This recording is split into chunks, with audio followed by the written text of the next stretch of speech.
Assalamualaikum warahmatullahi wabarakatuh. Bismillahi walhamdulillah wa la hawla wa la quwata illa billah, amma ba'dah. Hadirin jamaah salat zuhur yang dirahmati Allah Subhanahu wa ta'ala. Allah Subhanahu wa ta'ala menyatakan di dalam Al-Quran, dan ini senantiasa kita baca di dalam doa setelah sholat, dan ini kita kenal doa ini namanya doa sapu jagat. Rabbana atina fid dunya hasanah wa fil akhirati hasanah wa qina adzabannar. Bagaimana cara kita meraih kebahagiaan dan keselamatan hidup di dunia dan akhirat, dan bagaimana cara kita untuk mendapatkan kebahagiaan, keselamatan dunia dan akhirat. Tentu harapan kita semua itu adalah demikian adanya. Oleh karenanya di dalam kitab Al-Hikam, Imam Ibnu Athaillah beliau memaparkan bahwa di alam dunia ini ada 4 golongan yang diberikan oleh Allah dalam urusan dunia dan urusan ukhrawinya. Yang pertama, golongan para nabi atau golongan anbiya. Ini adalah golongan yang diberikan oleh Allah, tayassarat lahu matalibuhul ukhrawiyah wa ta'assarat alaihi matalibuhud dunyawiyah. Dalam urusan ukhrawinya diberikan oleh Allah kemudahan, namun dalam urusan dunianya diberikan oleh Allah kesulitan. Bahwasanya para nabi Allah berikan para nabi itu kemudahan untuk menjalankan taat kepada Allah Subhanahu wa ta'ala. Namun ujian dalam hidup dunianya begitu berat adanya. Kita ambil satu contoh, Nabi Ayub alaihi salam.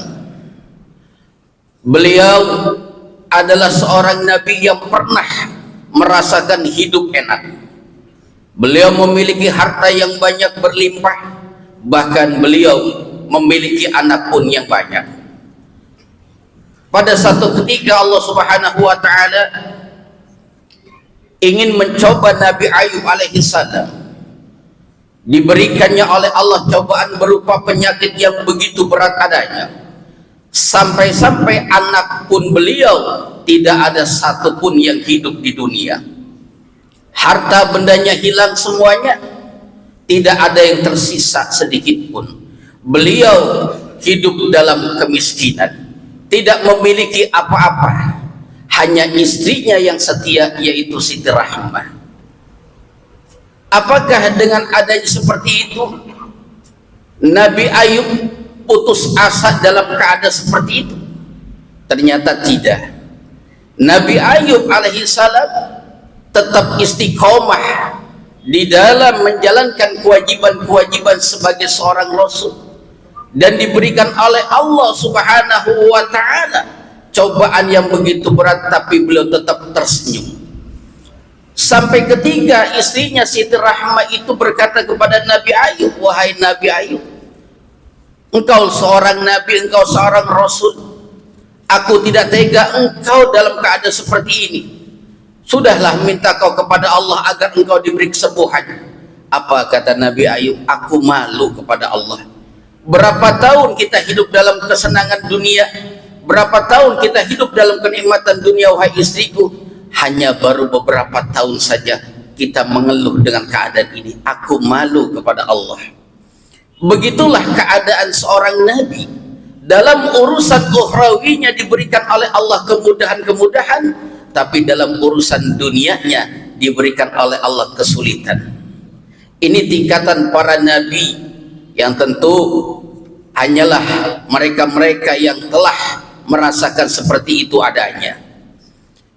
Yang kedua, ada golongan orang yang termasuk ashabul yamin, yaitu golongan orang yang beruntung.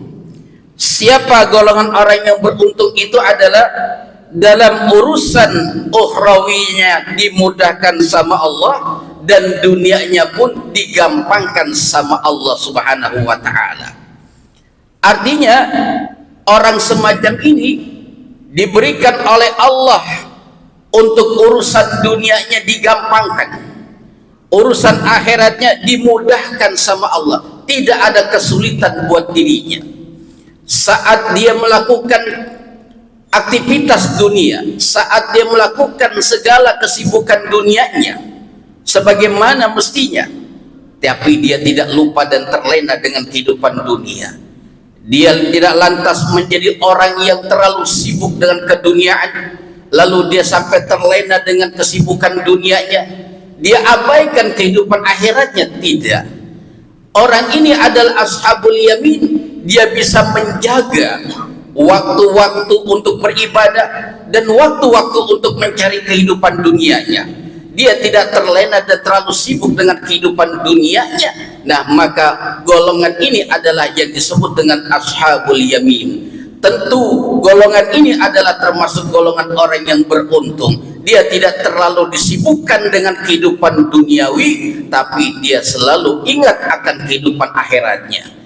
Nah, inilah yang diharapkan dengan kalimat Rabbana atina fid dunya hasanah wa fil akhirati hasanah wa qina adzabannar. Tentu kita ingin termasuk golongan orang yang beruntung.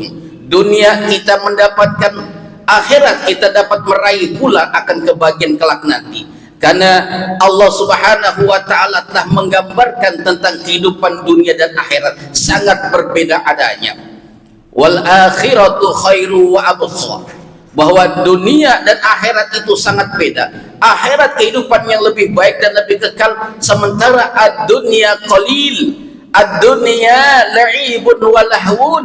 Dunia ini tempatnya sendau gurau, dunia ini tempatnya permainan. Maka gambaran dunia dengan akhirat sangatlah jauh adanya. Oleh sebab itu, orang yang bisa menempatkan waktunya di dalam menjalankan aktivitas dunianya, dia sibuk tapi dia tidak lupa kewajiban kepada Allah Subhanahu wa ta'ala untuk beribadah kepada Allah Subhanahu wa ta'ala, mengabdikan dirinya sepenuhnya untuk Allah. Saat dia bekerja, dia niatkan pekerjaannya itu untuk Allah Subhanahu wa ta'ala, dia niatkan ibadah kepada Allah Subhanahu wa ta'ala, sehingga nilai-nilai dunia bisa menjadi nilai akhirat pada saat dia niatkan untuk mencari ridha Allah Subhanahu wa ta'ala. Dia tidak terlena dengan kehidupan dunianya, dia tidak disibukkan dengan kehidupan dunianya pada saat di mana Allah Subhanahu wa ta'ala menuntut dia untuk meninggalkan kehidupan dunianya.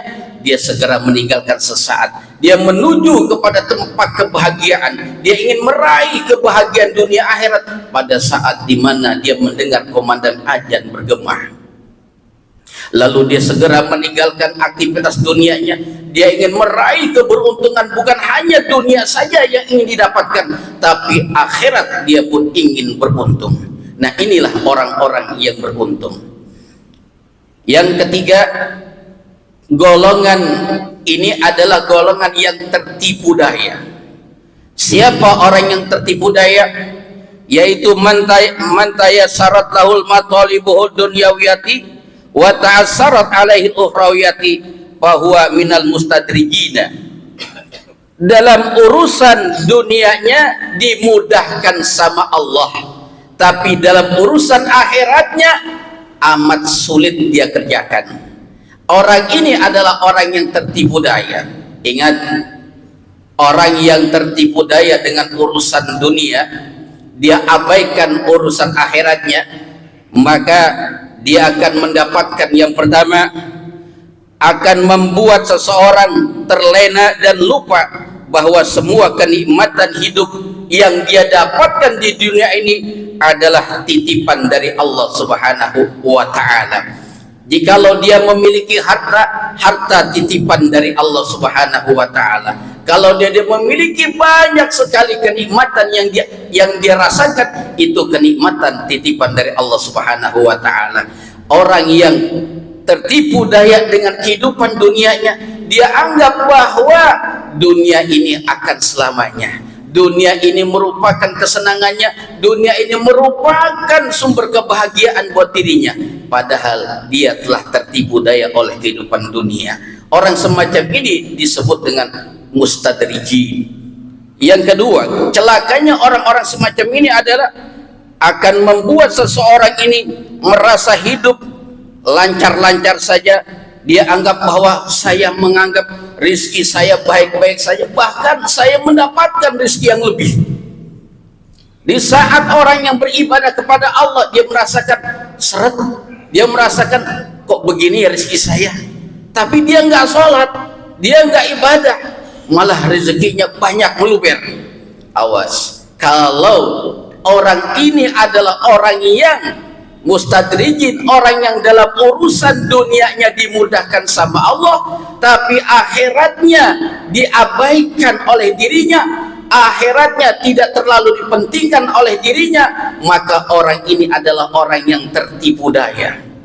Orang ini adalah orang yang tertipu dengan kehidupan dunianya, dia abaikan kehidupan akhiratnya. Dia anggap bahwa saya termasuk orang yang beruntung. Kenapa? Dunia saya raih, saya mendapatkan semua apa yang saya inginkan, tapi dia tidak pernah berpikir di mana hidupnya tidak pernah ibadah, di mana hidupnya sering mengabaikan kewajiban-kewajiban kepada Allah Subhanahu wa taala, dan dia anggap bahwa nanti setelah dia kembali kepada Allah, nanti setelah dia pulang kepada Allah Subhanahu wa taala, di mana dia akan berpisah dengan kehidupan dunia ini, dia akan berpisah dengan kenikmatan yang dia dapatkan berupa harta benda, dia akan mempertanggungjawabkan di alam kubur nanti.